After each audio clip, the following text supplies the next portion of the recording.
Salut les amis et bienvenue dans cette nouvelle vidéo. Alors juste avant de commencer, j'aimerais préciser en fait que cette vidéo ne fait pas du tout partie de ma formation sur Expo. C'est vraiment une vidéo à part en fait. Voilà. So, les gars, cette semaine, il s'est passé un truc. Expo a sorti la version 38 de son SDK. Franchement, je sais pas vous, mais moi j'ai hâte de tester. J'ai hâte de découvrir les nouvelles fonctionnalités. Donc ce que je vous propose dans cette vidéo, c'est de parcourir ce document. En fait, c'est un article que Expo met en ligne chaque fois qu'il y a une nouvelle version. C'est un article qui explique un peu les nouvelles fonctionnalités, les améliorations, etc. Donc, on va y aller ensemble. On va essayer de voir un peu ce que Expo nous propose dans cette nouvelle version. Voilà. Donc, le SDK 38, c'est la deuxième version de cette année. En début d'année, ils sont sortis le SDK 37. Donc, je pense qu'ils ont prévu de sortir même 4 versions cette année. En septembre, il y aura peut-être le SDK 39 et en décembre, le SDK 40. Je ne suis pas trop sûr, mais je pense bien. Ouais. Voilà. Alors, parmi les plus grandes nouveautés du SDK 38, il y a les notifications parce que c'est un système qui a été complètement réécrit. Donc maintenant, c'est devenu plus simple et plus facile d'utilisation. Alors, ils ont un nouveau concept, c'est-à-dire que quand l'application est en background, c'est-à-dire en tâche de fond, la notification est présentée immédiatement, mais l'application n'est pas avertie, n'est pas informée de ça. Maintenant, quand l'application est en premier plan, c'est-à-dire quand l'utilisateur utilise l'application, la notification peut ne pas s'afficher. Après, c'est nous qui décidons si on doit l'afficher ou pas. Voilà. Après, pour les développeurs qui utilisent l'ancienne API, c'est toujours disponible, c'est toujours valable, mais je pense qu'ils vont l'enlever d'ici la prochaine version en fait. Donc ce serait bien de migrer en fait vers la nouvelle API. Voilà. Donc on va essayer de voir un peu qu'est-ce que ça donne. On va essayer de tester l'API dans un nouveau projet. Ah, par contre, je ne veux pas l'ouvrir ici. Je vais l'ouvrir dans un nouvel onglet pour qu'on puisse garder en fait l'article. Alors, je veux pas non plus le site GitHub, je veux l'ouvrir dans la documentation officielle de Expo. Parce que là-bas, la documentation, elle est meilleure par contre. Notification. Hop là. Ok, voilà. Super. Donc, vraiment, la documentation de Expo, c'est pour moi la meilleure documentation du monde. Bon, je suis un fan d'Expo, ça se comprend. Alors, on va essayer de créer d'abord un projet. Parce que pour installer Expo et Notification, il faut d'abord un projet Expo. Alors, on va créer un projet. Voilà. Pour créer un projet Expo, on a la commande Expo Init. Euh, comment l'appeler? On va l'appeler Expo App. Voilà. On va choisir un blanc, c'est-à-dire pas de template, c'est un projet normal.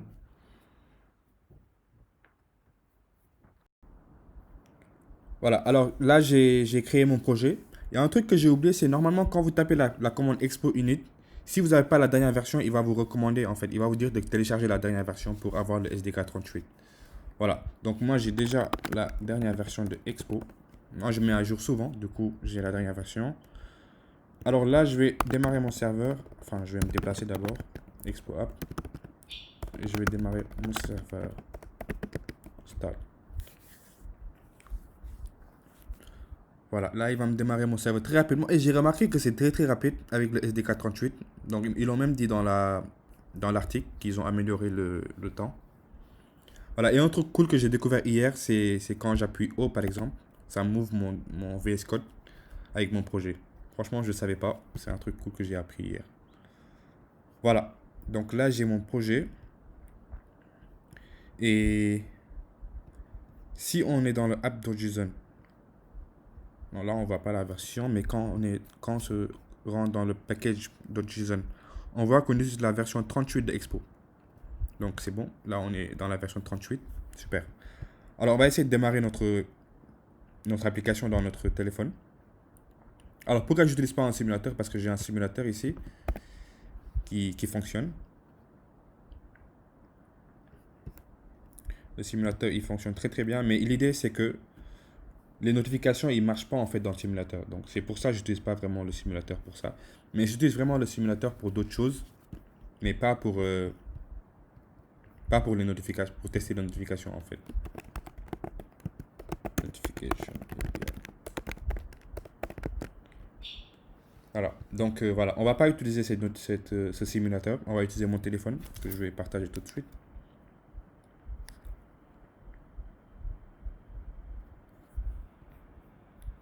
Alors, il est où?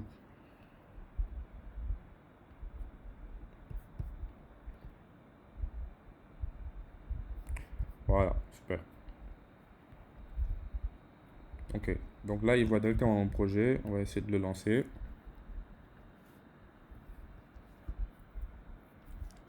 Super. Donc là, on peut commencer. Alors, la première chose qu'il faut faire, c'est installer la librairie qui va nous permettre d'utiliser les notifications dans notre projet Expo. On va l'installer très très facilement et rapidement. Voilà. Alors, donc là, il y a une petite configuration à faire dans le app.json. Si tu prévois d'envoyer des notifications pour des utilisateurs Android, donc il y a la clé Android qu'il faut rajouter sous la clé Expo dans le app.json. Alors, je ne sais pas trop ce que ça fait. Oups. Mais on va essayer de le voir. On va essayer de le voir dans la documentation. Je pense que... Voilà.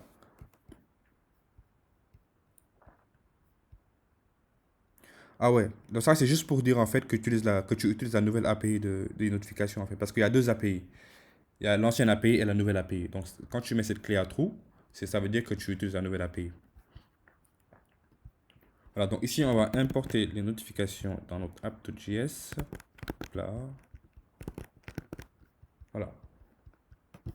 Donc, un truc important avec les notifications Expo, c'est le Expo Push Token. Sans ça, tu ne peux pas envoyer de notification. Le Expo Push Token, en gros, c'est comme le numéro de téléphone. Si tu veux appeler quelqu'un, tu as besoin du numéro de téléphone. Si tu veux envoyer une notification à quelqu'un, tu as besoin de son Expo Push Token. Donc, l'idée ici, c'est qu'on va récupérer le Expo Push Token de mon application, enfin de mon appareil. Chaque appareil a un Expo Push Token. Voilà, du coup, là, on va essayer de récupérer le Push Token dans le useEffect. Alors, on va mettre aucune dépendance et qui va il va se dérouler comme le component depend. Du coup, là, on va avoir une fonction getPushToken qui sera A5.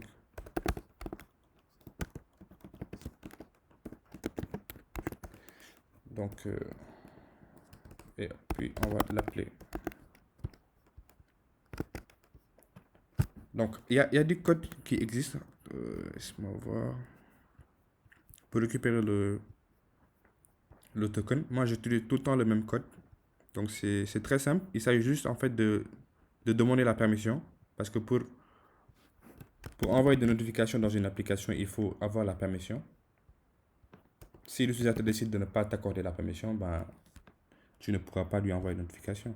C'est comme ça. Il faut gentiment demander la permission et puis voilà quoi. Donc quand l'utilisateur accorde la permission, on récupère le token avec le get expo push token A5, la méthode là. Donc voilà. Ça nous permet de faire un console.log du token. Ok, donc là, si je sauvegarde, normalement dans ma console, j'ai mon push token. Voilà, super. Donc là, on a notre push token.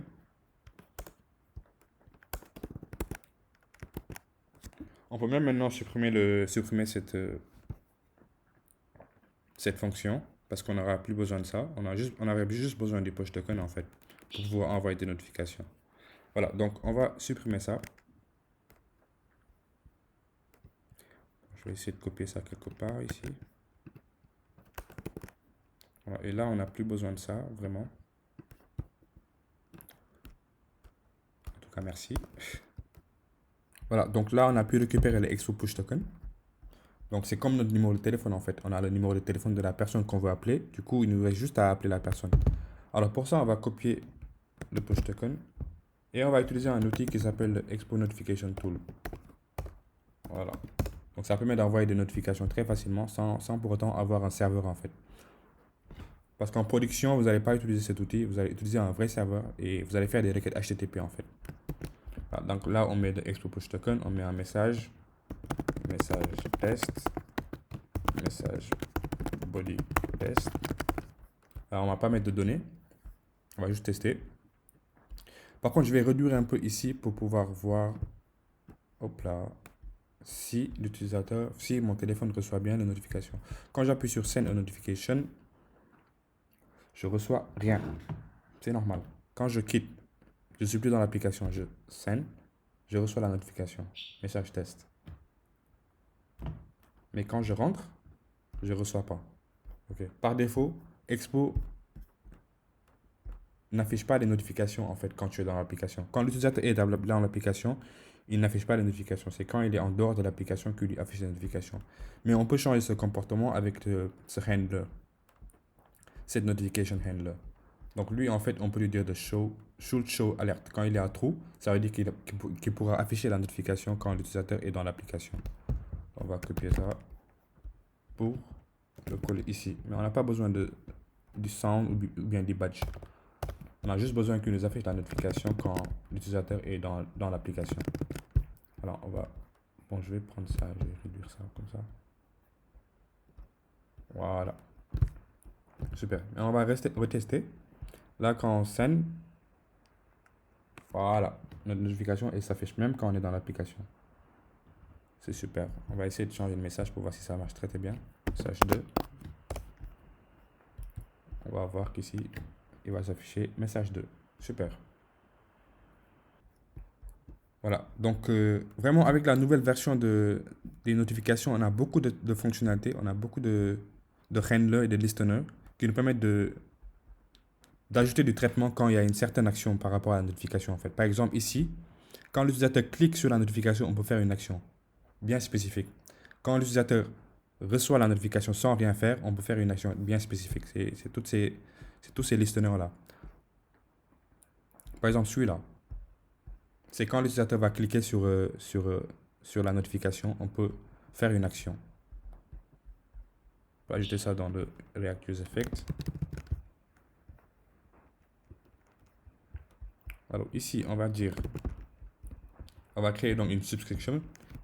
Donc c'est un listener qui permet de dire quand l'utilisateur reçoit la notification et clique sur la notification, fait ce traitement. Mais ça, c'est pas le traitement qu'on veut faire. Nous, on veut juste faire un alerte utilisateur a cliqué sur la notification. Voilà, quand on fait OK, navigation. On n'a pas besoin de ça.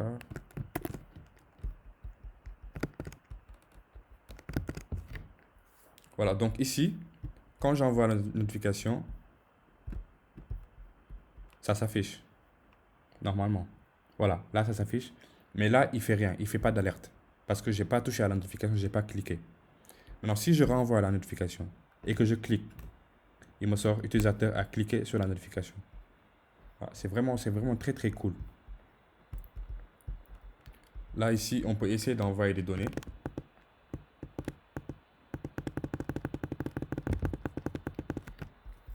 Les données se trouvent dans Data. On va essayer de mettre ça dans Data. Voilà. Alors, toi, ici, on va juste faire un console.log. On va essayer de stringifier le data. Voilà. Donc ici, dans data, on va lui envoyer un JSON pour qu'il affiche test. Donc, je n'ai pas trop inspiré là. Je sais pas avec quoi écrire quoi. Ok. Quand j'envoie la notification et que je clique, il me fait rien là. Notification request content data. Normalement, il doit m'afficher mes données. Je réessaye. Je clique. Ah, moi j'ai fait un console.log. Pourquoi j'attends la réponse? Je voulais faire un alerte en fait. Ah, donc là, si je réessaye, ça devrait marcher. Clique. Ah, là, il y a des données. Mais pour être plus précis, les données se trouvent dans body. Donc là, si je clique, voilà, on va test, c'est les données qu'on envoie. Test. Super. Non, mais c'est vraiment cool, c'est vraiment cool. Il y a vraiment beaucoup de fonctionnalités en fait. On va avoir un autre listener. Donc c'est un listener qui va s'afficher, qui va s'exécuter dès que la notification arrive, même si l'utilisateur ne clique pas sur la notification. En général, ce genre de listener est utilisé pour avoir ton propre UI dans ton application. Donc quand une notification vient, tu affiches ton propre UI en fait. Donc on va utiliser ça. Ok, voilà. On va peut-être avoir ici, parce que ici par défaut, quand la notification arrive, ça s'affiche. Nous, on veut plus de ce comportement. Nous, on veut afficher notre propre UI en fait. On peut avoir ici une variable en state visible, set visible. Par défaut, c'est faux. False. Ok. Maintenant, quand on va recevoir une notification, on va faire ce set visible là à true. Et puis on va afficher notre UI quoi. On va créer une view simple qui va s'afficher en position absolue, top, peut-être 20, background color,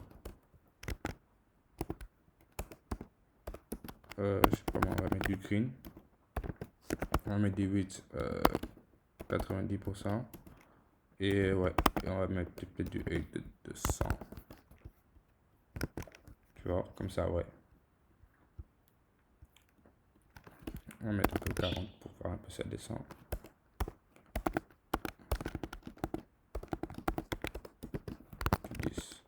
Voilà. Donc ça va s'afficher juste. On va prendre ça. On va mettre ici. Pas besoin de mettre un style ici. Juste avec content center. Align item center. Voilà. Nouvelle notification. Bon, c'est juste un exemple pour vous montrer que vous pouvez avoir votre propre UI en fait. Voilà. J'essaie de montrer font size un peu. Ok, donc ça s'affiche juste quand visible et à true. Voilà, donc par défaut ça ne s'affiche pas, rien ne s'affiche par défaut. Mais quand je lance la notification, waouh, vous voyez, on a ce comportement. Mais là, vous voyez toujours le message. Je vais l'enlever. En fait, il faut réactualiser chaque fois. Si vous voulez enlever le comportement. Ah, donc là, par défaut, rien ne s'affiche. Et quand on clique sur Send, on a notre notification qui s'affiche. Après, on peut rajouter de l'animation. On peut aussi enlever la notification, le UI au bout d'un certain moment, quoi. Donc voilà. Alors, il y a vraiment beaucoup de choses à faire. Il y a beaucoup de fonctionnalités. C'est très très sympa. Je vous invite à aller plus en profondeur pour découvrir toutes les fonctionnalités. Moi, je crois que je vais arrêter la vidéo ici et recommencer demain pour une autre vidéo. Et voilà. Donc, je vous dis à demain et bye.